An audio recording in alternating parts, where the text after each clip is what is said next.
So I'm pulling down the shade house, and I just thought I'd show you how to undo a zip tie. We go through so many of these a year, probably cost us $20 or so to replace these every year. So what I like to do is recycle them. Now they're pretty easy to recycle.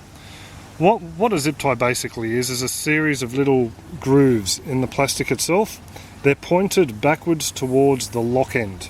So what happens is, when you pass this through the lock, this little tab here has a little groove on the other side. It's a bit hard to see in there, I think, but what it does is it actually locks on to these little grooves and you can't undo it.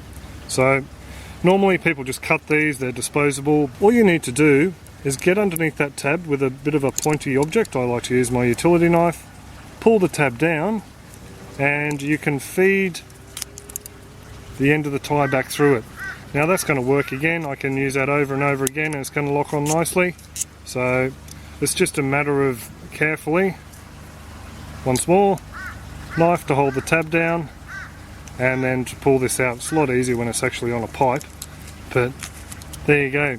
And I can keep using these year after year. Some of these we've probably used for what, 3 years or so since we've had the shade house up. Yep. So I'll just show you one on this pipe here.